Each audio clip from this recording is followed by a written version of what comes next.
Hello दोस्तों, स्वागत है आपका बिहार न्यूज में। दोस्तों मैं हूं राजीव और आप देख रहे हैं पब्लिक डिजिटल मीडिया। दोस्तों आज हो चुका है 9 फरवरी 2024। बिहार की टॉप न्यूज लेकर आए हैं आपके लिए। इससे पहले आप लोग मेरे चैनल पे नए हैं तो मेरे चैनल को सब्सक्राइब कर लीजिएगा। तो चलिए स्टार्ट करते आज के मुख्य समाचार, बड़ी खबरें, बिहार की टॉप न्यूज। फटाफट खबरें बिहार न्यूज। हम के संयोजक बिहार के पूर्व मुख्यमंत्री जीतन राम मांझी के पार्टी विधायक अनिल सिंह को मंत्री बनाने की मांग कर रहे हैं। वही इस पर हम विधायक अनिल सिंह ने कहा है कि जीतन राम मांझी को धन्यवाद देते हैं कि हमको मंत्री बनाने की वह मांग किए हैं, लेकिन इस पर निर्णय सीएम नीतीश कुमार और बीजेपी को लेना है। मंत्री हमको बनाया जाए या नहीं बनाया जाए, इससे कोई फर्क नहीं पड़ता है। एनडीए एकजुट है, हम लोग एनडीए के साथ है, हर परिस्थिति में एनडीए का साथ दूंगा, मैं नाराज नहीं हूँ। अनिल सिंह ने कहा कि 2005 से 2010 में मंत्री नीतीश सरकार में रहा था और एनडीए सरकार बहुमत साबित करेगी। बहुमत साबित करते समय हम लोग नीतीश कुमार का समर्थन करेंगे। हम लोगों की पार्टी एनडीए में ही रहकर लोकसभा चुनाव लड़ेगी और आरजेडी के साथ हम लोग नहीं जाएंगे। आरजेडी के कोई खेला में हम लोग भाग नहीं लेंगे। बिहार में भारतीय जनता पार्टी ने नीतीश कुमार को साथ लेकर बड़ी भूल कर दी है। कम से कम इंडिया टुडे सीवेटर के सर्वे के मुताबिक यही लग रहा है कि बिहार में 10 दिनों पहले बनी एनडीए सरकार को आगामी लोकसभा चुनावों में झटका मिलने को दिख सकता है। हालांकि ये झटका बड़ा नहीं कहा जा सकता है, पर अगर उम्मीद फायदे की हो और नुकसान हो जाए तो इसे बड़ा झटका ही कहेंगे। बिहार की राज्य भाजपा इकाई शुरू से ही नीतीश कुमार को साथ लेने का विरोध करती रही, पर संभवतः बीजेपी को अपने लोकल इकाई से ज्यादा अपने इंटरनल सर्वे पर भरोसा था। इंडिया टुडे आज तक के सर्वे को देखें तो बिहार में एनडीए अलायंस को 7 सीटों का नुकसान दिख रहा है और बिहार में विपक्षी गठबंधन इंडिया ब्लॉक और एनडीए दोनों वोट परसेंटेज बढ़ता दिख रहा है, पर सीटों का फायदा विपक्ष को ही मिलते दिख रहा है। आइए देखते हैं, और ये सीटों का जो फायदा हो विपक्ष को ही मिलने को दिख रहा है। एक्सपायरी दवा पिलाने से आधा दर्जन बच्चों की गुरुवार को हालत बिगड़ गई। बच्चे की हालत बिगड़ते देख स्वजन ने आनन फानन में रेफरल अस्पताल तारापुर तो किसी ने भागलपुर में भर्ती कराया।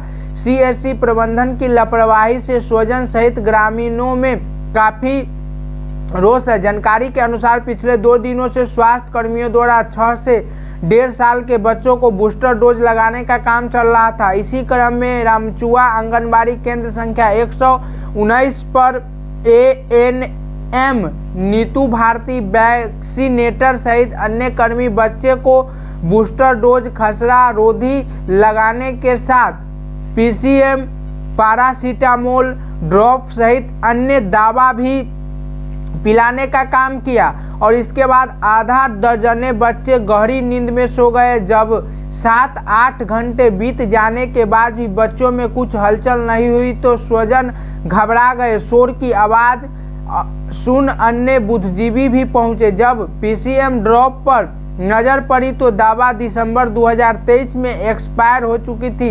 इतना सुनते ही परिजन घबरा गए।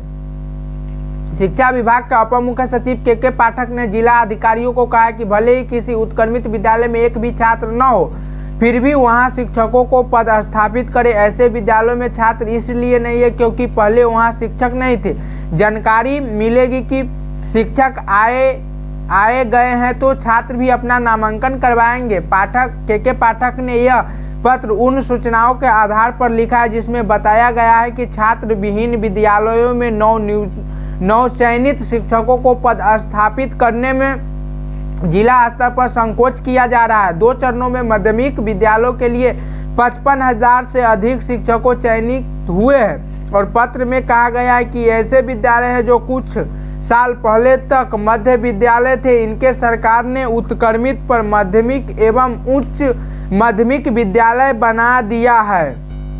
फ्लोर टेस्ट से बिहार की सियासत तेज हो गई है। जेडीयू इशारों में आरजेडी एमएलए पर विधायकों को तोड़ने का आरोप लगा रही है तो आरजेडी जेडीयू पर आरोप लगा रही है। आरजेडी विधायक विजय मंडल ने कहा कि फ्लोर टेस्ट से पहले आरजेडी विधायकों को सीएम नीतीश कुमार के करीबी अधिकारी फोन कर रहे हैं कि हम लोगों से मुलाकात करिए, एनडीए सरकार का समर्थन कीजिए, सरकार बचाने के लिए अधिकारी ये सब कर रहे हैं। ये वही अधिकारी है जो 2020 के बिहार विधानसभा चुनाव के नतीजे के समय सीएम आवास से कलेक्टरों को फोन कर रहे थे और चुनाव के रिजल्ट को प्रभावित करा दिया था।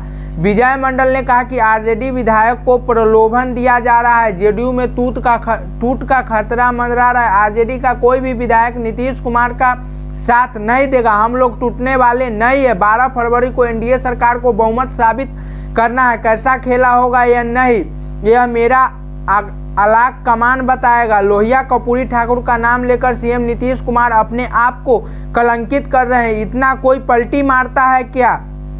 ये विजय मंडल आरजेडी विधायक का बयान सामने आया है सूत्रों के हवाले से। गोपालगंज के कटैया थाना क्षेत्र के वार्ड नंबर 10 स्थित महादलित बस्ती में भीषण आग लग गई। इस आगलगी में एक बच्ची की झुलस कर मौत हो गई, जबकि मां बेटे समेत 3 लोग गंभीर रूप से झुलस गए। मृत बच्ची 8 वर्षीय काजल कुमारी थी, जो उपेंद्र राम की पुत्री थी। वही आगलगी में उपेंद्र राम की पत्नी ललिता देवी, 10 वर्षीय पुत्र मोनू कुमार और 1.5 साल की बच्ची आरुषि कुमारी गंभीर रूप से झुलस गई, जिन्हें स्थानीय लोगों द्वारा अस्पताल से बेहतर इलाज के लिए मेडिकल कॉलेज गोरखपुर रेफर कर दिया गया। बताया जा रहा है कि उपेंद्र राम के घर में वीरेंद्र राम की शादी थी। 6 फरवरी को गोपालगंज में गहनी चकिया में आयोजित सामूहिक शादी समारोह में पूरा परिवार गया था। शादी समारोह से लौटने के बाद 7 फरवरी की रात परिवार की सभी सदस्य खाना बनाने के बाद खा पी के सोने चले गए और रात के 11 बजे अचानक आग लग गई। परिवार के लोग अभी कुछ समझ पाते कि तब आग के विकराल रूप धारण कर लिया और आग की लपेट चारों तरफ फैलने लगी।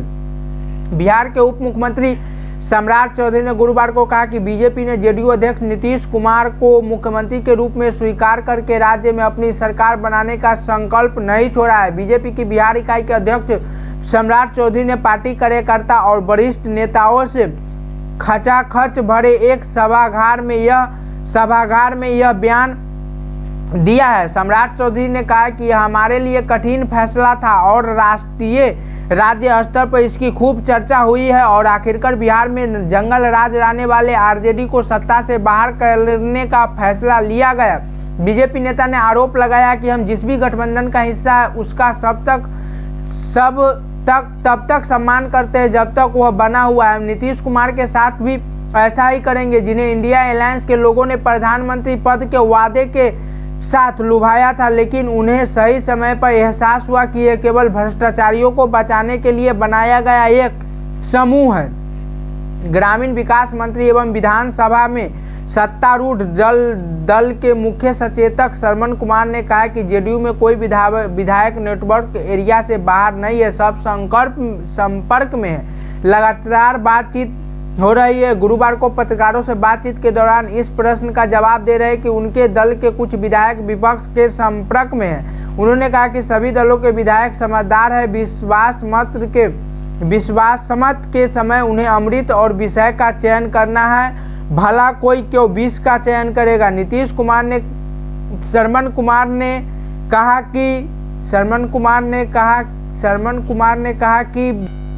कुमार ने कहा है कि 11 फरवरी को जेडीयू विधायक दल की बैठक बुलाई गई है।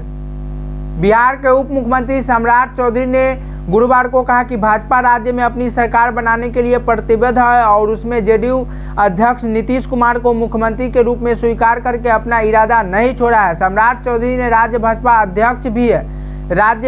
के अध्यक्ष भी है और पार्टी के कार्यकर्ता और वरिष्ठ नेताओं से खचाखच भरे सभागार में यह बयान दिया है कि राज्य में एक पखवाड़े पहले देखे गए नाटकीय पुनर्गठन का जिक्र करते हुए उन्होंने कहा कि यह हमारे लिए एक कठिन कॉल था। राष्ट्रीय और राज्य स्तर पर खूब चर्चा हुई और आखिरकार बिहार में जंगल राज लाने वाले राजद को सत्ता से बाहर करने का फैसला लिया गया। बिहार में नीतीश कुमार के नेतृत्व में एनडीए की सरकार बन चुकी है। 12 फरवरी को सदन में एनडीए सरकार को विश्वास मत हासिल करेगी। इस बीच राजनीतिक गलियारों में यह चर्चा शुरू हो गई कि एनडीए घटक दलों के बीच किसे कितनी सीटें मिलेगी। इस बीच केंद्रीय मंत्री एवं राष्ट्रीय लोक जनशक्ति पार्टी RLJP के प्रमुख पशुपति कुमार पारस ने लोकसभा चुनाव से पहले अपना पार्टी के दावों को आगे बढ़ाने के लिए गुरुवार को दिल्ली में भारतीय जनता पार्टी भाजपा के राष्ट्रीय अध्यक्ष JP नड्डा से